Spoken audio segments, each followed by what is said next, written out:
Bien-aimés dans le Seigneur, bonjour, sinon bonsoir, selon les différentes heures que vous êtes présentement en train de nous suivre. C'est toujours moi, votre humble serviteur, le docteur Véracité KTL. Comme promis, nous allons aujourd'hui, dans cette séance, faire une étude sur la maison conjugale, une des leçons spirituelles de notre rubrique Le Doc enseigne. Alors, bien-aimés dans le Seigneur, dans cette leçon, la maison conjugale, aujourd'hui, nous allons voir le premier secret de la maison conjugale, qui est l'homme fort du foyer. Alors, bien-aimés dans le Seigneur, nous recommandons ce moment glorieux entre les saintes et puissantes mains du Seigneur Jésus-Christ et que son esprit de connaissance, de révélation soit notre partage pour nous qui sommes là maintenant et pour tous ceux qui vont nous suivre plus tard. Alors, bien-aimés dans le Seigneur, entrons dans notre univers le Doc enseigne.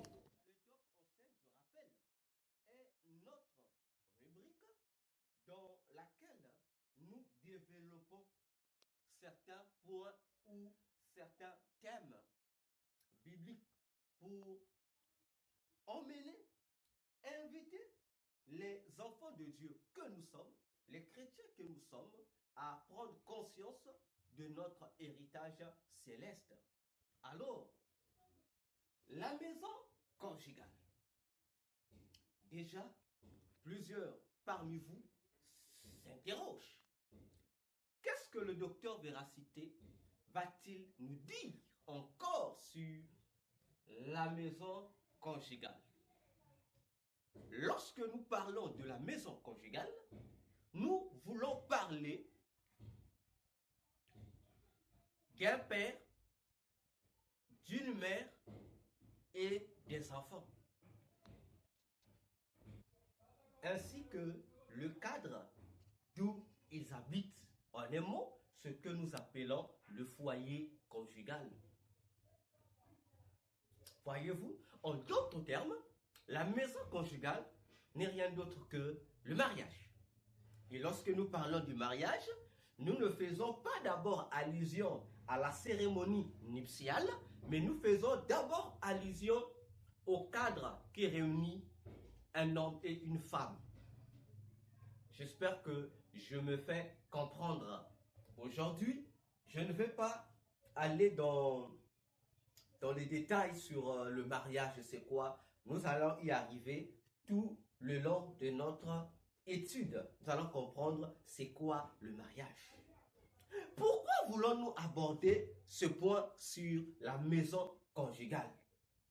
Simplement pour répondre à une interpellation de la Bible, laquelle, permettez-moi que je prenne ma Bible, nous allons lire avec vous le Psaume 11 et le verset 3.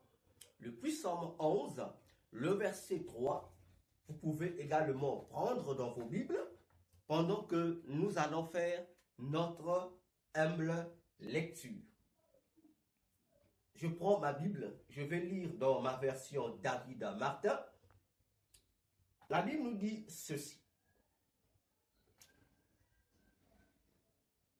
Pendant ce temps, vous pouvez déjà liker et partager le lien de cette vidéo à vos proches, de sorte à permettre que une large diffusion soit faite.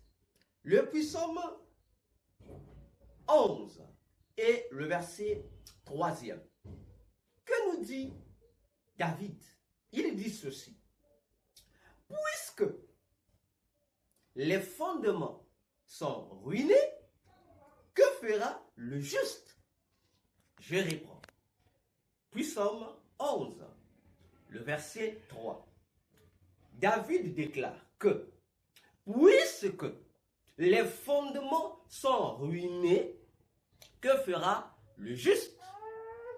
Bien-aimé dans le Seigneur, c'est une question que le roi David se pose, nous pose et vous pose, vous qui êtes justes.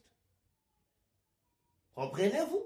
David dit, lorsque les fondements sont en ruine, c'est-à-dire lorsque les fondements d'une structure ou d'une chose sont renversés, à ce moment-là, le juste, que doit-il faire? Ainsi, vous savez que la maison conjugale est une maison qui, tout comme les autres maisons, a ses fondements qui font que le mariage ou le foyer soit véritablement un lieu de conjugalité. Il y a des fondements. Alors, je me prononce parce que j'ai remarqué depuis fort longtemps, après maintes analyses socio-culturelles, environnementales et spirituelles, que plusieurs foyers, tant chrétiens que païens, ont des fondements ruinés, ont des fondements renversés. Ce qui fait que, au lieu que deux personnes, un homme et une femme, s'étant aimés,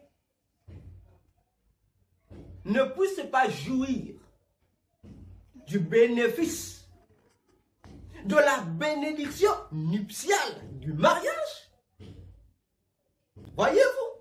Et le mariage qui devait être un lieu de réjouissance partagé entre l'homme et sa femme devient aujourd'hui, chaque jour qui passe, chaque mois qui passe, chaque année qui passe, une misère sérieuse pour les couples. Raison pour laquelle il est important, je dirais même impérieux, pour moi qui suis docteur de la parole de Dieu, ministre de mon État, sentinelle de l'Éternel, de me prononcer pour dire aux enfants de Dieu, attention, attention avec la maison conjugale. Alors, bien-aimés dans le Seigneur, chers abonnés YouTube, donc, c'est ce qui nous invite à parler sur ce thème de manière urgemment. Voyez-vous, car il faut que nous comprenions ces choses-là. À peine hier nous étions le 10 juillet 2024, autour de 20h. Le Seigneur me dit, parle sur ce point. C'est pourquoi j'ai entamé ce point et aujourd'hui nous sommes le 11 juillet 2024. Et tout le long de cette étude, bien-aimés dans le Seigneur, chers abonnés YouTube, chers couples, nous allons nous dire des vérités et nous allons partager des choses sérieuses. Alors, secret numéro 1, l'homme fort du foyer. Et oui, l'homme fort du foyer. Le premier secret de la maison conjugale, nous l'avons intitulé l'homme fort du foyer. Vous savez, bien-aimés dans le Seigneur, notre premier élément de cette étude, c'est nous allons parler sur les bases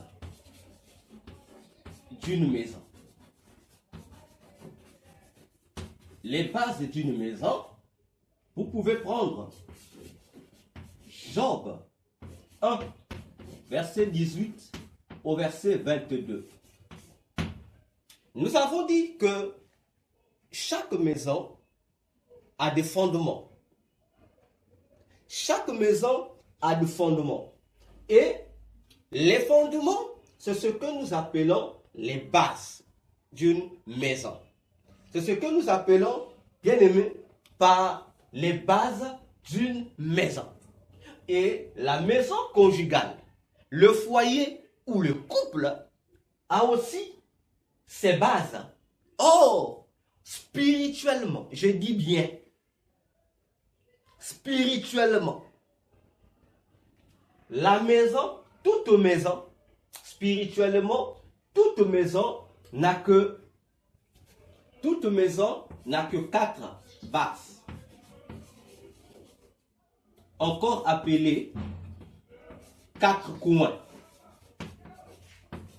4 bases ou 4 coins. Toute maison. 4 bases ou 4 coins.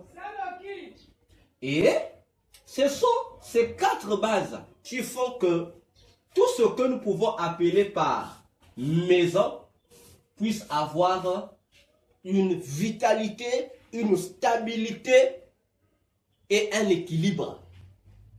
Alors, bien-aimés dans le Seigneur, lorsque vous lirez ce texte de Job 1, le verset 18 au verset 22, c'est un conflit qui se passe ici entre un juste de Dieu, disons un enfant de Dieu, et l'ennemi des enfants de Dieu, c'est-à-dire Satan, Lucifer, le diable.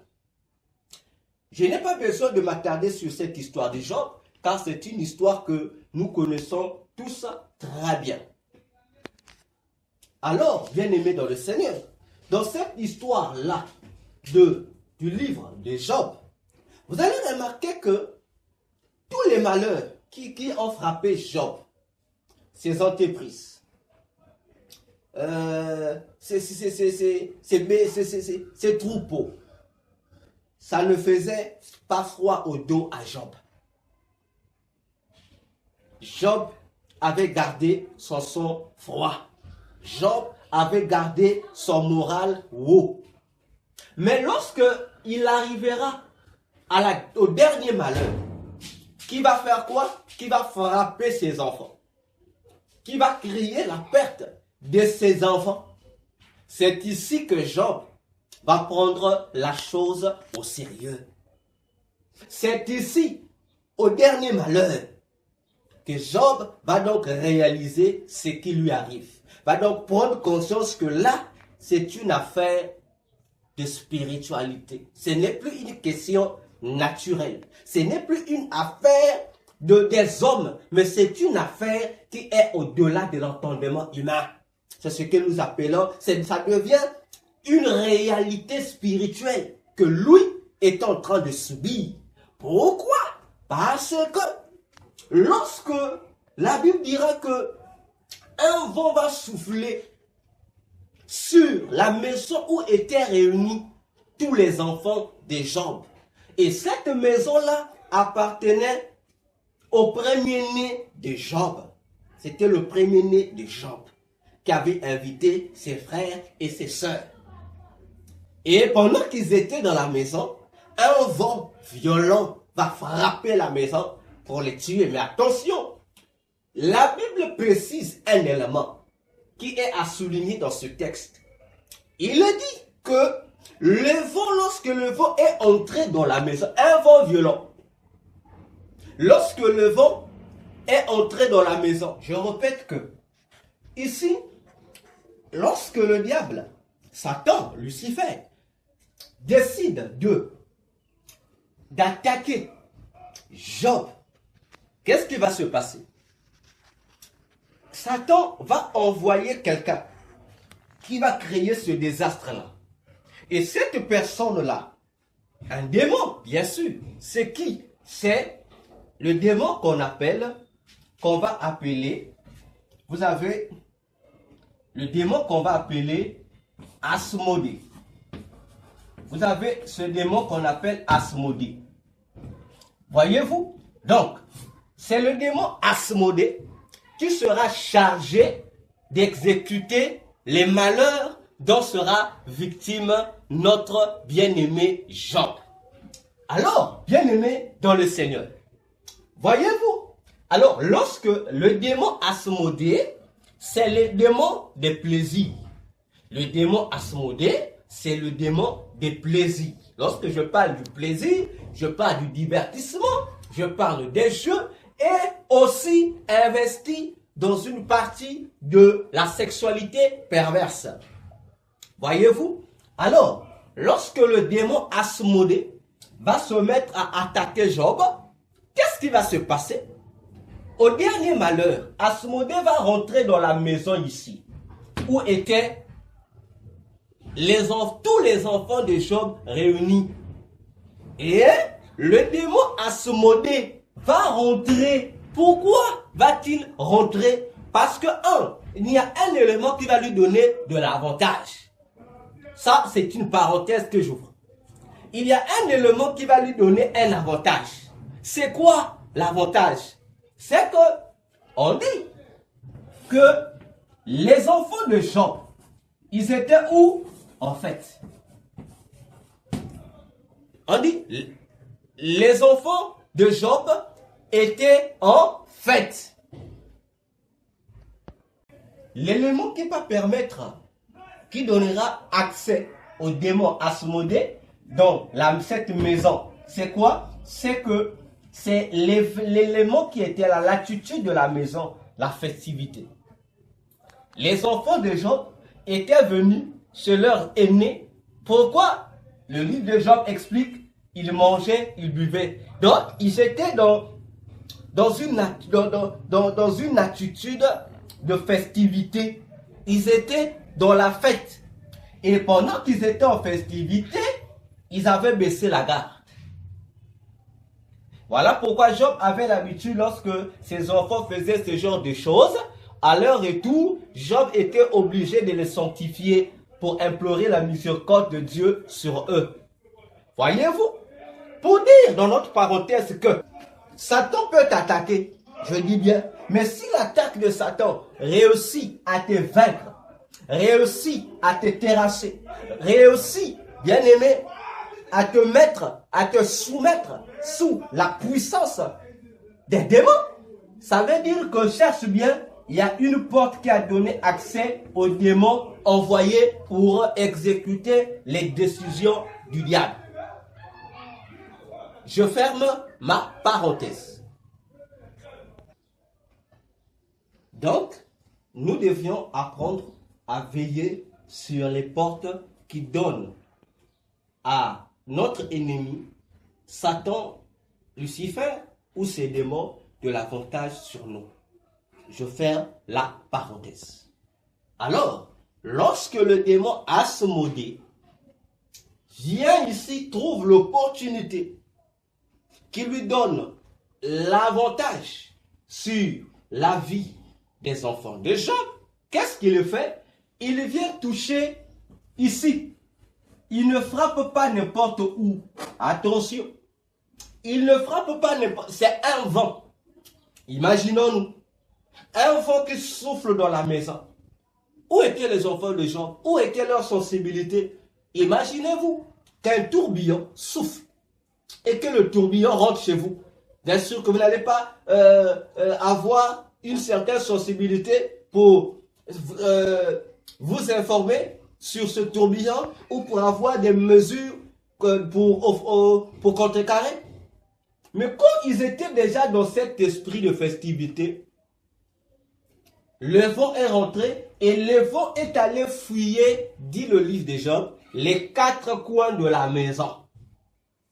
Voyez-vous? Et le vent n'a frappé que les quatre coins de la maison. Et la maison a fait quoi? La maison s'est écroulée et tous les enfants de Job sont morts.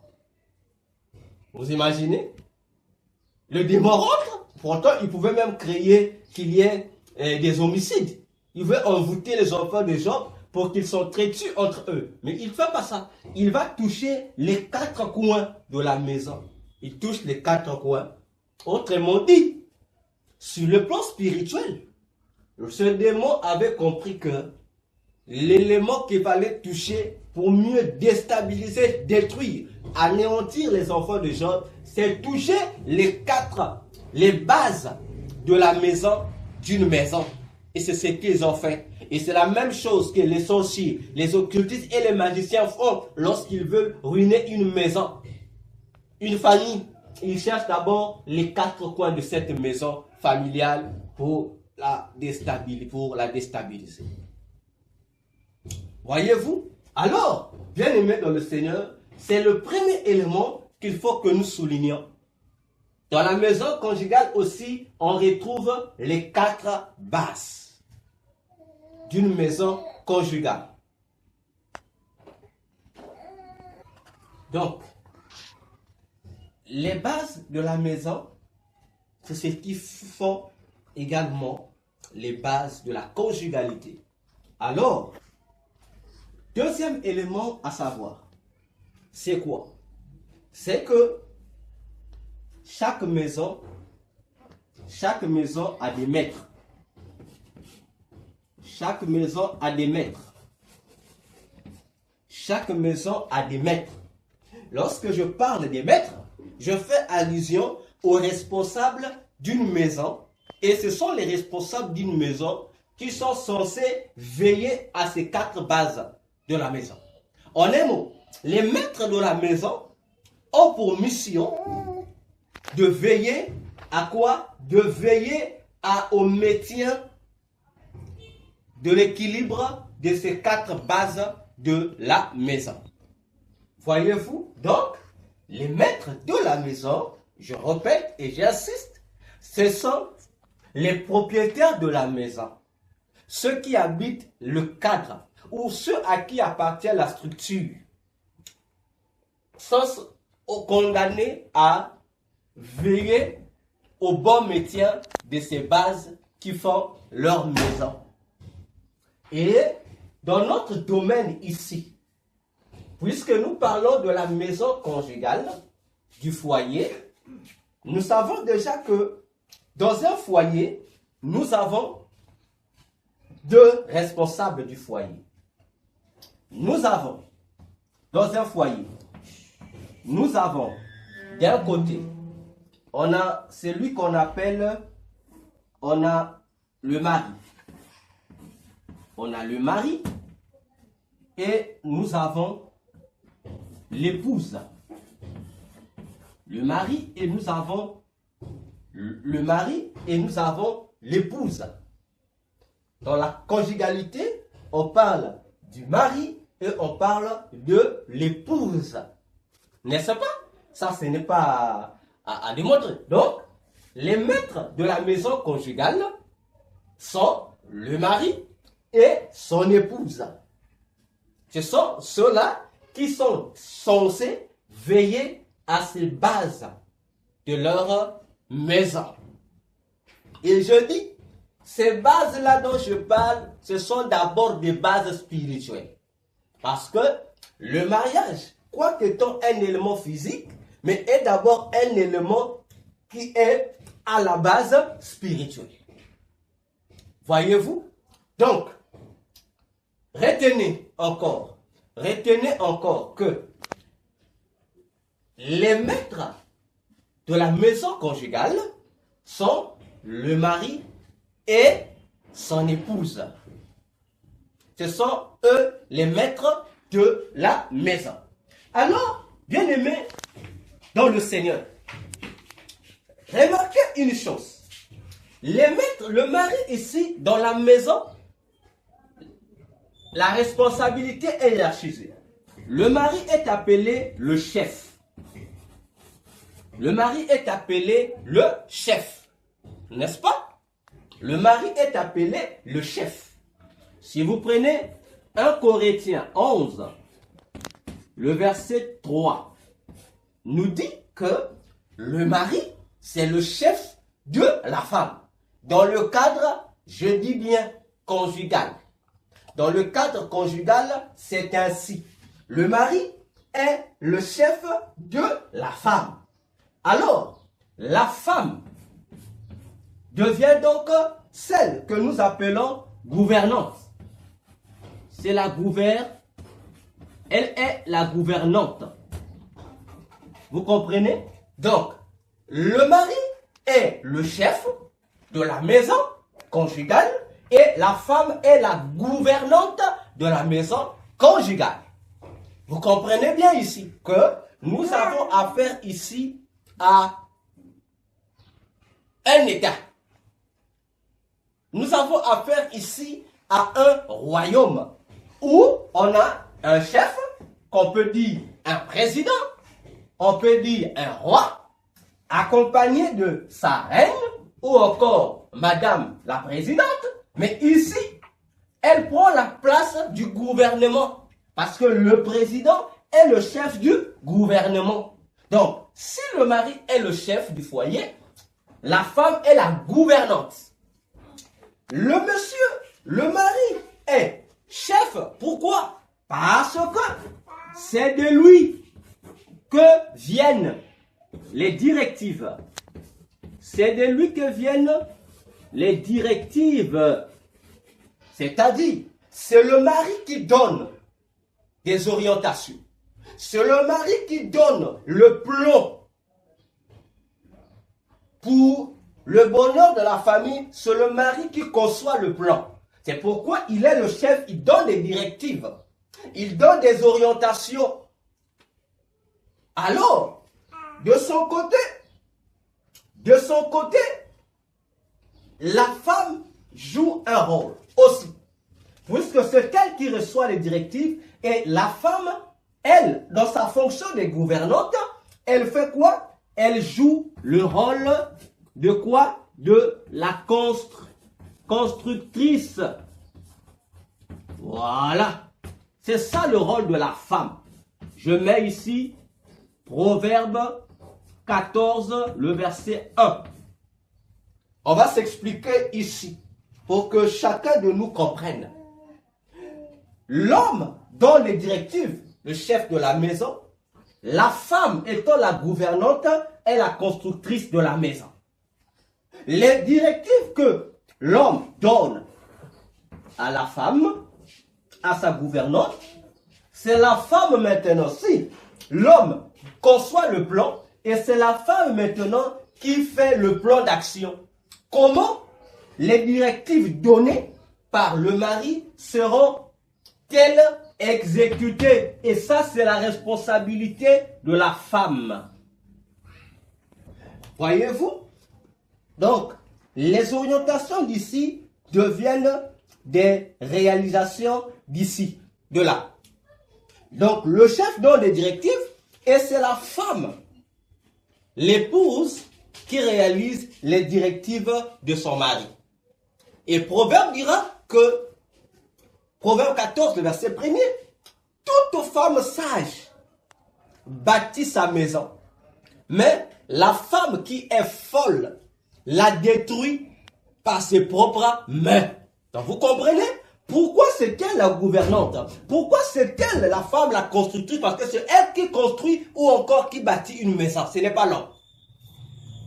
Rappelez-vous que notre élément, le premier secret, l'homme fort du foyer. Alors c'est ici que nous voulons poser les fondements du premier secret. Les fondements, c'est quoi? Les fondements, c'est ici qui est dans votre foyer? Qui est l'homme fort du foyer? Est-ce l'homme? Est-ce la femme? Je répète, si vous ne savez pas, vous ne répondez pas à cette question, votre foyer risquera toujours d'avoir des problèmes. Parce que le premier secret de la maison conjugale, c'est quoi? C'est que c'est de déterminer, retrouver qui est l'homme fort de votre couple. L'homme fort, c'est qui? Déjà, la plupart des gens sont en train de se dire, l'homme fort, c'est le chef. L'homme fort, c'est le mari.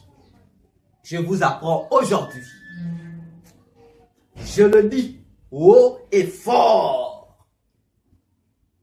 que sur le plan spirituel, j'ai dit bien et j'ai pesé mes mots, parce que les personnes qui combattent la maison conjugale, les personnes qui font que les mariages de gens soient des mariages ratés, nous les appelons les démons. N'est-ce pas? Parce que eux aussi, les démons, font partie d'une certaine maison. La maison de l'ange qui s'autoproclame Lucifer, le serpent ancien. N'est-ce pas? Eux, ils combattent ça. Alors, dans le monde mystique, dans le monde pandémonial, il est notifié, connu que dans une maison, quoique le chef soit le mari, quoique le responsable en chef soit l'homme, le mari, l'époux, mais l'homme fort de la maison, ce n'est pas l'époux, ce n'est pas le mari, c'est l'épouse, la femme. C'est ici, frère, que nous devons faire attention. C'est ici, l'homme fort du foyer, ce n'est pas toi le mari. L'homme fort du foyer, c'est ta femme. Attention. Là on dit, mais comment ça? Oui, oui. L'homme fort du foyer, c'est celle-là. Ce n'est pas toi l'homme. C'est celle-là. Pourquoi? Mais c'est simple. C'est très simple. Je dis c'est très simple. Pourquoi c'est très simple? Regardez. Vous savez, l'homme ici a des chromosomes X, Y. Donc, l'homme a des chromosomes X, Y. La femme a des chromosomes X, X. Ok? Lorsque vous voyez, je mets l'astérisque, excusez-moi, l'homme a des chromosomes. L'homme a le X et l'Y, n'est-ce pas? Les chromosomes. La femme a XX. Réfléchissons un seul instant. Réfléchissons un seul instant ici. Donc, lorsqu'on voit, la femme a un élément double de l'homme. Or, l'homme n'a ici qu'un seul. J'espère que vous me saisissez. Je dis, je donne mon enseignement. Maintenant, mais ici, le double là, c'est l'élément de l'homme fois 2. En un mot, ce qui veut dire, spirituellement, ça s'interprète. Ça veut dire quoi spirituellement? Ça veut dire que la personne forte dans le foyer, c'est celle-là. Ici. Parce que, lorsque le monde des ténèbres, lorsqu'il voit l'homme, pour eux, parce que le monde des ténèbres a compris des secrets que la plupart d'entre nous, chrétiens, ignorons. Lequel? Ils savent que lorsque je dis l'homme fort du foyer, les gens déjà lorsqu'ils voient le mot homme, les gens pensent au masculin. Attention, premier élément du monde des ténèbres. Le monde des ténèbres, c'est que lorsqu'on parle de l'homme, le monde des ténèbres, c'est que Genèse 2, Genèse 5, le verset 2. Ici, lorsque Dieu, notre créateur, il a créé l'homme, le masculin, et le féminin, la femme, le créateur ne les a pas distingués ou ne les considérait pas en fonction de leur sexe. Non, parce que Genèse 5, 2 déclare, lorsque Dieu venait dans le jardin, et le masculin, et le féminin, Dieu les appelait tous d'un même nom. Quel est le nom? Le nom homme. Comme homme. Dieu les appelait tous deux sous un même nom. Attention. Homme. En hébreu, Adam. Qui nous donne humain. Ça veut dire que humain ou être humain.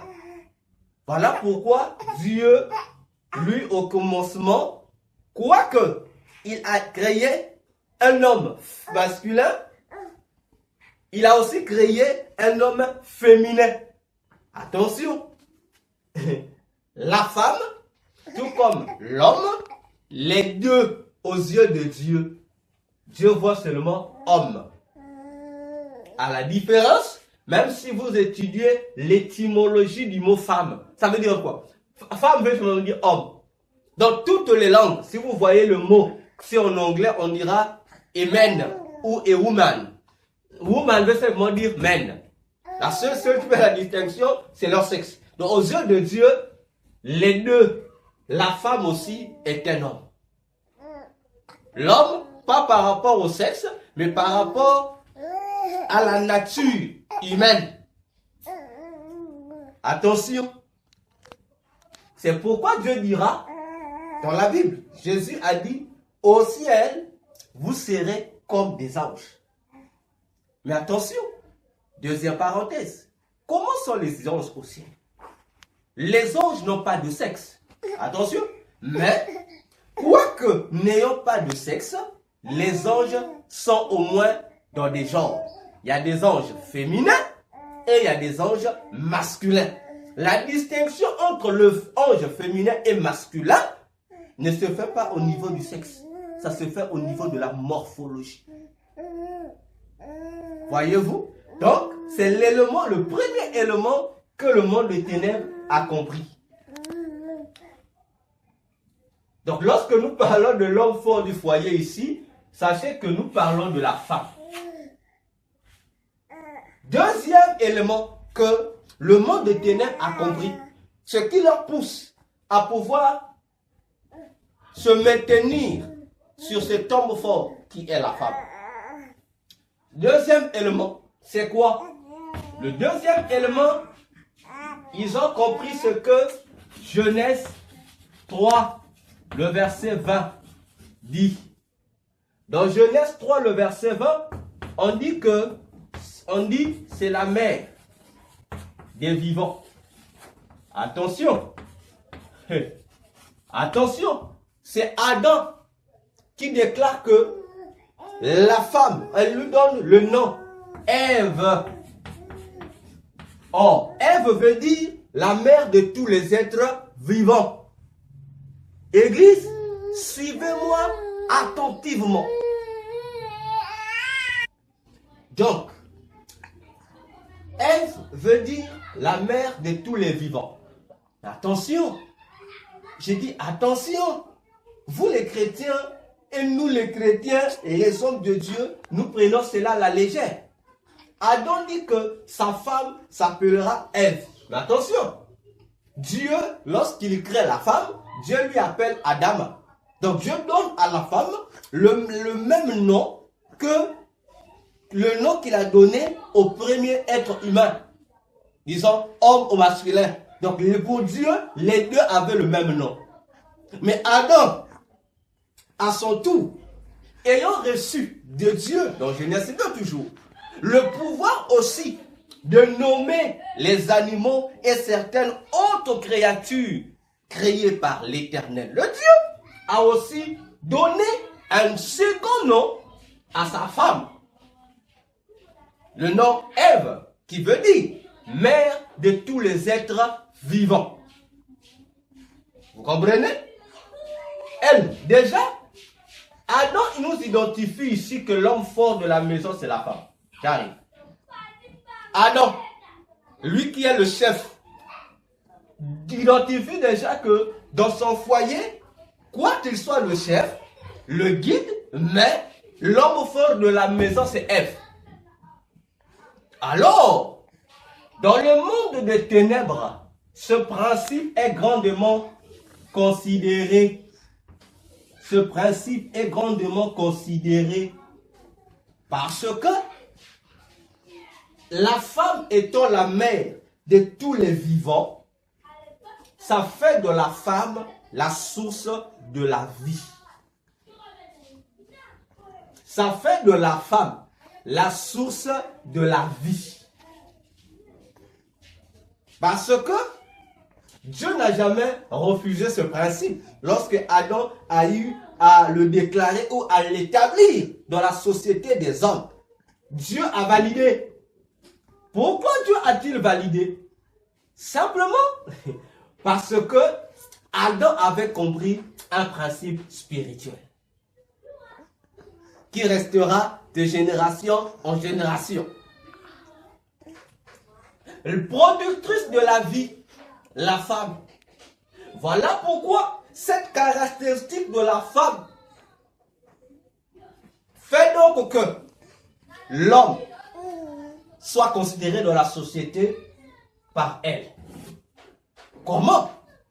Jésus a dit dans Matthieu 11, parlons de Jean-Baptiste, il a dit pour parler de la grandeur tant physique que spirituelle du prophète Jean-Baptiste, Jésus a dit Jean-Baptiste est le plus grand de tous les hommes, tant sur le plan physique, je dis bien, que sur le plan spirituel.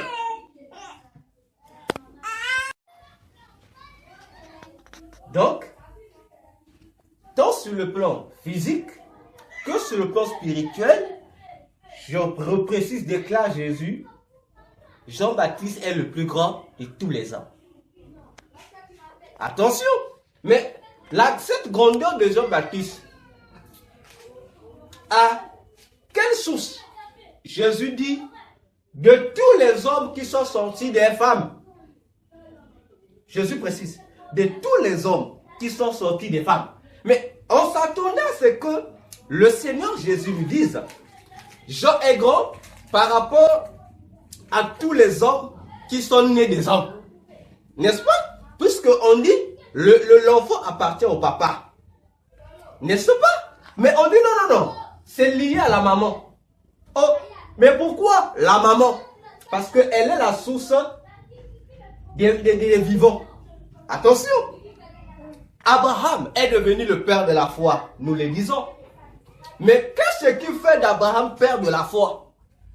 Parce que son nom fut changé en celui d'Abraham, lui qui était Abraham autrefois. Mais attendez, que veut dire Abraham? Ça veut dire père de la multitude. Mais Dieu lui précisera que tu seras père de la multitude. Attention, par rapport à quoi?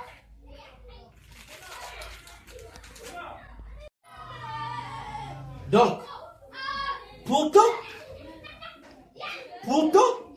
Abraham a eu un enfant avec Agar, Ismaël. Et Dieu lui-même dira à Agar que Ismaël aussi sera une grande nation. Et nous avons vu que d'Ismaël est sorti aussi 7 princes. N'est-ce pas? Nous avons vu cela dans la parole. N'est-ce pas? Abraham a aussi eu d'autres femmes. Ketura, avec qui elle a aussi eu plusieurs enfants qui ont à leur tour aussi eu plusieurs autres enfants. Il a aussi des concubines. Mais la grandeur de son nom ne dépendait pas ni de ses enfants, Ismaël ou des autres enfants, non. Mais d'une femme. Quelle est cette femme? Sarah.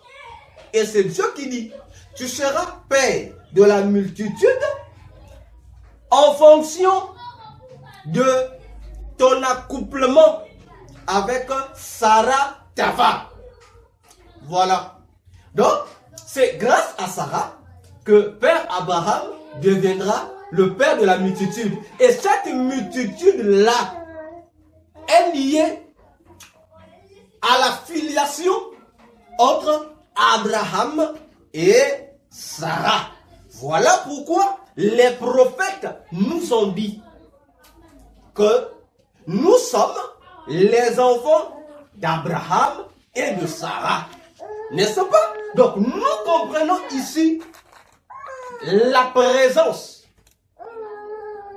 mystérieuse de la femme dans l'ordre spirituel.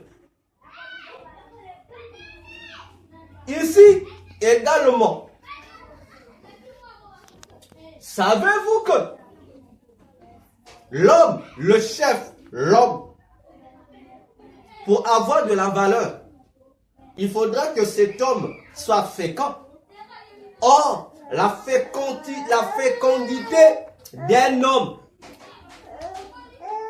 est mise en valeur au travers de sa femme. L'homme peut être fertile, oui, mais s'il a une femme qui est infertile, automatiquement cet homme devient infertile. Voyez-vous, si une femme n'a pas la capacité de donner un enfant à son homme, automatiquement cet homme-là n'est pas un homme digne. Il n'a pas une dignité dans la société. Même dans la Bible, nous voyons cela. Donc, la dignité de l'homme, comme son existence dépend de la femme. Sa dignité de la femme, sa valeur de la femme. Savez-vous, nous disons que notre existence dépend de manière nutritionnelle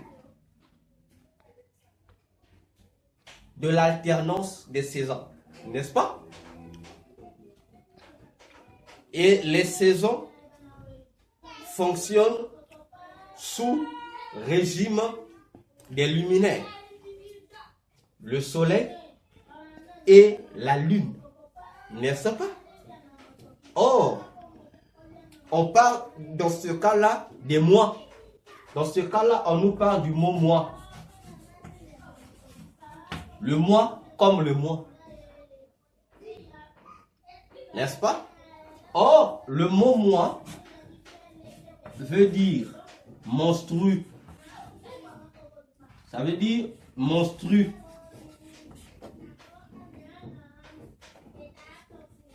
Ça veut dire monstrueux, c'est-à-dire menstruation des femmes, couramment appelée les règles. Donc, si vous voyez bien, nous parlons de mois. On a 12 mois dans l'année. Et bibliquement aussi, il y a 12 mois dans l'année.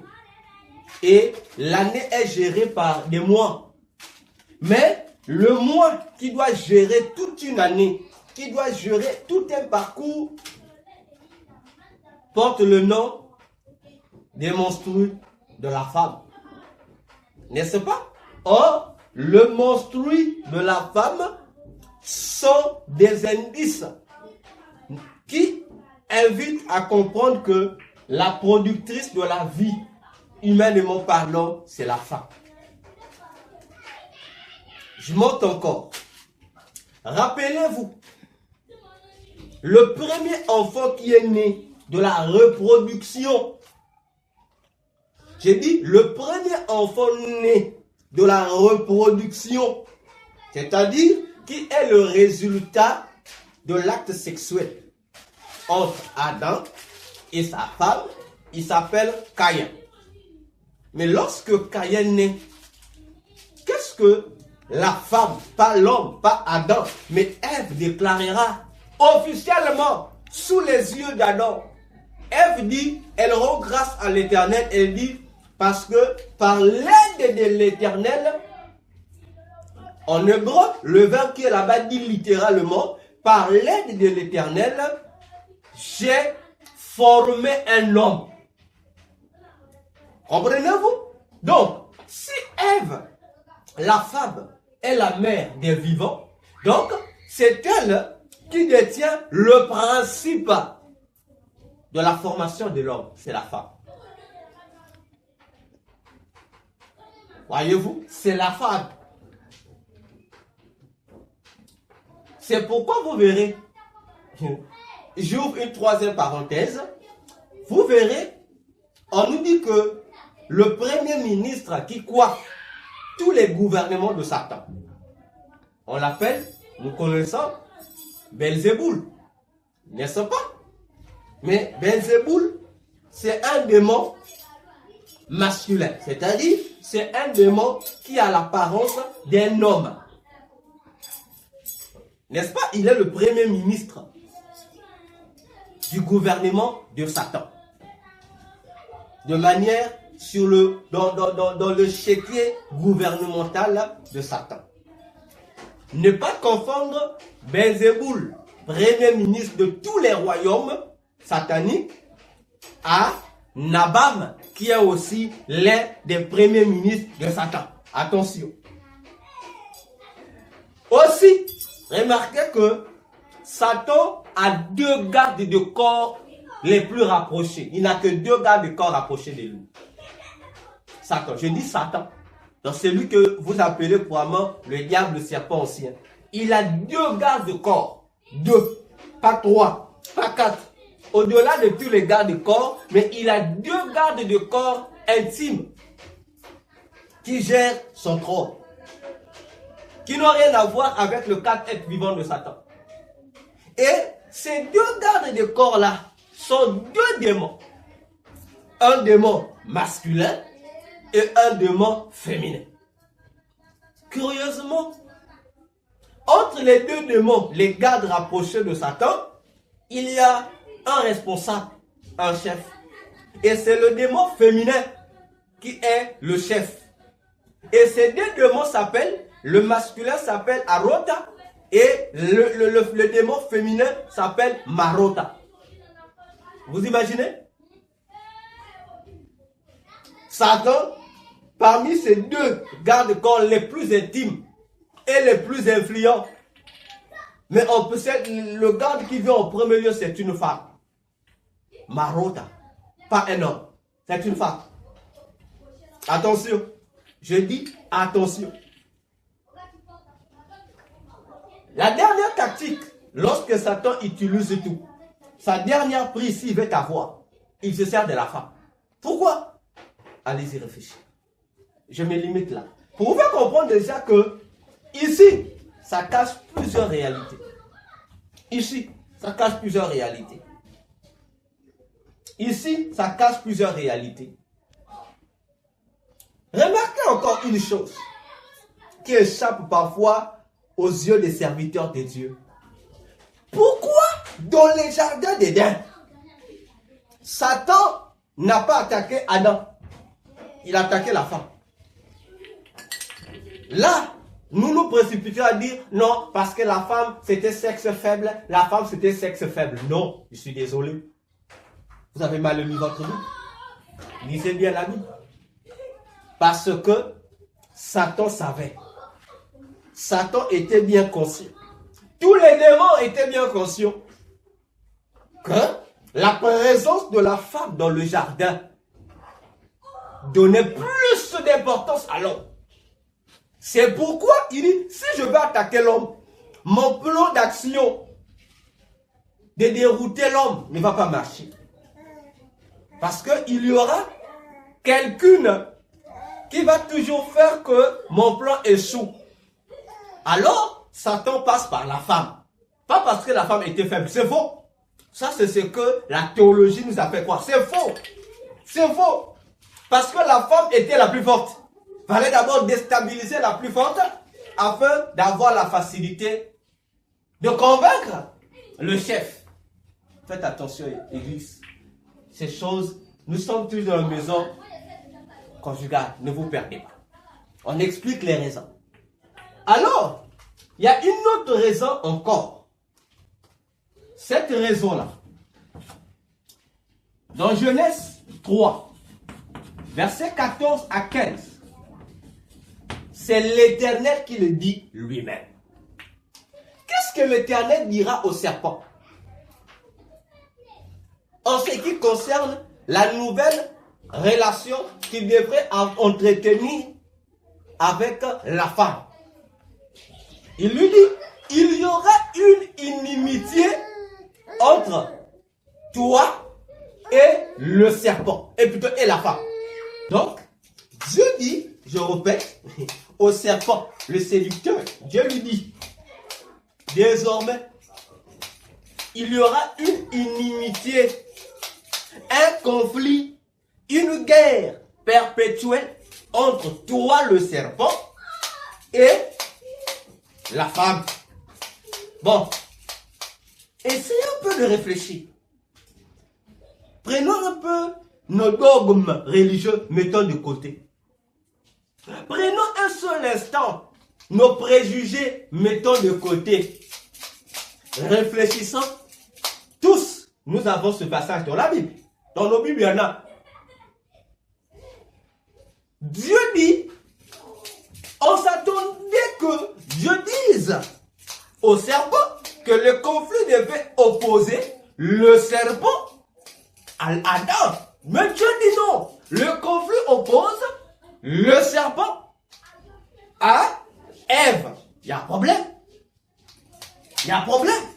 Et on dit, ta descendance, toi, le serpent, sera aussi en guerre contre celle de la femme. Ne nous embrouillons pas, Église. Ici, le mot dans vos Bibles, postérité, n'est-ce pas? Le mot ici, postérité, ou encore dans d'autres versions, on dit sémence. Ah, sémence. En hébreu, lorsque Dieu déclare, en hébreu, le mot ici, le mot que nos Bibles traduisent par postérité, par sémence, en hébreu, ici, le mot là veut dire superbe. Ça veut dire superbe. Hein? En hébreu, ça veut dire superbe. C'est le superbe. Donc si on reformule littéralement ce que Dieu a dit au serpent, Dieu lui dit, il y aura guerre entre tes superbes à toi serpent et les superbes de la femme. Ici encore problème. Hein? Parce que ici nous avons un problème vrai. Parce que soit Dieu a menti, soit c'est l'homme, le scientifique, qui est menti. Parce que même le grec qui est considéré comme le père de la médecine, Hippocrate, a dit, Aristote a aussi répété la même chose. Aristote, le grec aussi appelé la totalité du savoir dans la mesure du possible. Le grand sage et savant des Grecs. On dit que la femme n'avait pas de sémence. Que la femme n'avait pas de sémence et n'avait pas de superbe. Hein? C'est pas moi qui dis. Hein?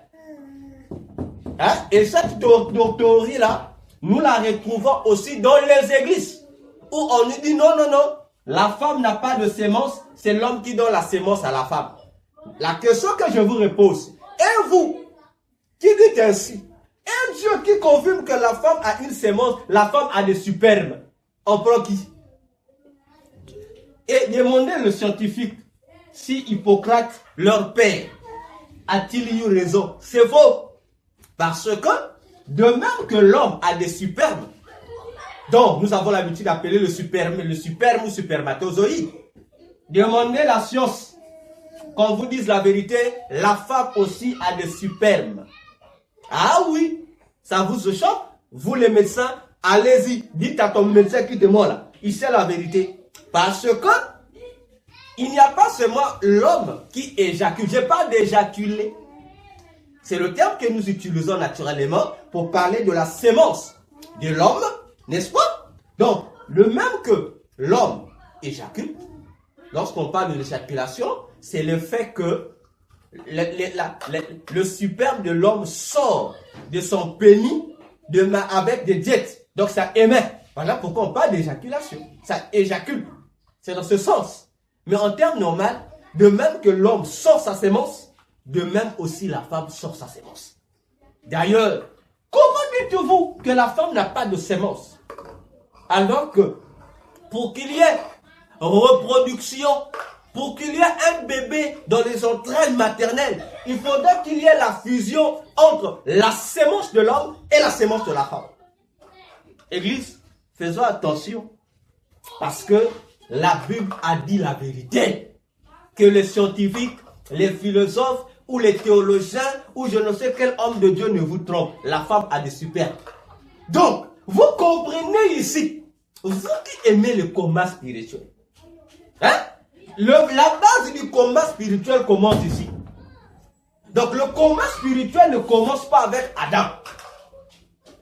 Non. Le combat spirituel commence avec la femme. Écoutez-moi, je répète. Le combat spirituel des hommes contre le royaume de Satan commence avec une femme. L'ancêtre de toutes les femmes. Ça commence par elle. Ça commence pas par Adam, le chef. Non, ça commence par Ève. Qui est Ève? On l'a dit, la gouvernante. C'est ici. Je répète encore pour une meilleure compréhension. J'aime ces choses. Que Jésus soit adoré. Le combat spirituel que vous et moi, nous répétons. Nous aimons. Je fais le combat. Je fais le combat. Je fais le combat. Je fais le combat. Ça ne commence pas avec le masculin. Mais ça commence avec le féminin. Donc le masculin n'est que quelqu'un qui est entré dans la guerre. Mais le combat ne le concerne pas. Le combat concerne la femme et le diable. Amen. Voilà où commence le combat spirituel. Et voilà pourquoi, pour ne se limiter qu'ici, il y a plusieurs autres raisons.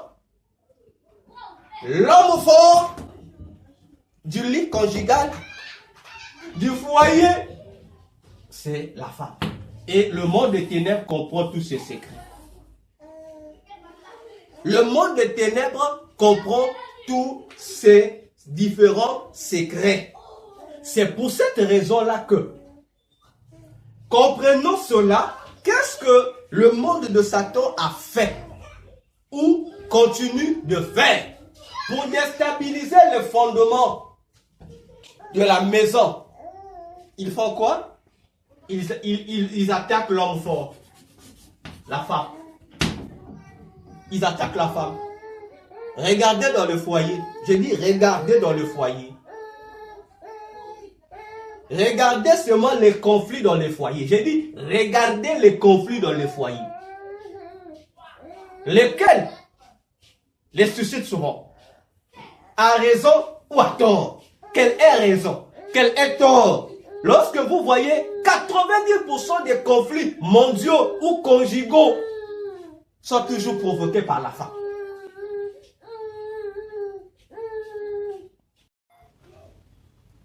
Donc, ce sont toutes ces diverses raisons que Satan et son clan ont compris. Voilà pourquoi ils utilisent ça pour déstabiliser les maisons, les foyers et que sais-je encore. Pour finir cette phase, pour conclure, parce que ici, je rappelle, nous sommes dans notre point 1. Nous sommes encore sur le point 1 de ce secret. Alors, bien-aimés dans le Seigneur, ce qu'il y a à comprendre dans ce point 1, c'est quoi? Nous aurons une conclusion.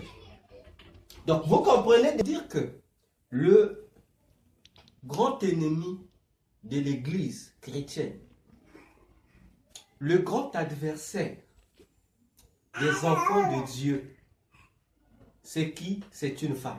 Vous le savez? C'est une femme. Pour preuve, il vous suffit juste de voir et de lire Apocalypse 17. Et cette grande dame qui combat l'église de Jésus dans le monde entier, elle s'appelle Babylone. Elle s'appelle Babylone la Grande, d'après les révélations que l'ange a données à l'apôtre Jean. Attention, Église, pour nous faire comprendre que, je répète encore, le coma spirituel est une affaire sérieuse qui oppose en tête de page une femme contre le gouvernement de Satan Lucifer.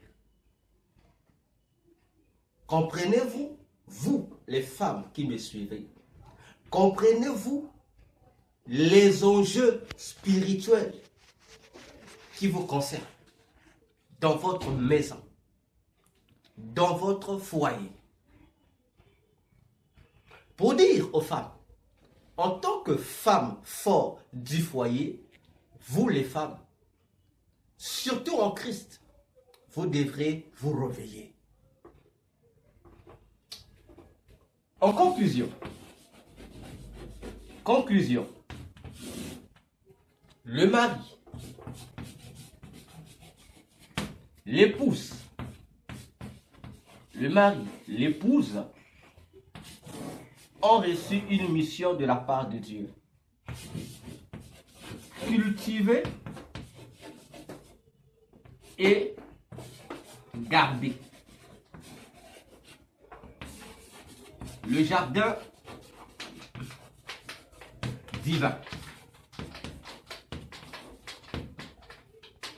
Voyez-vous, cultiver, amener le jardin à être développé, garder, c'est-à-dire protéger le jardin. En cultivant le jardin, en améliorant le jardin, en faisant que le jardin soit toujours productif, soit toujours dans un état de perfectionnement sempiternel, l'homme et la femme se perfectionnent également.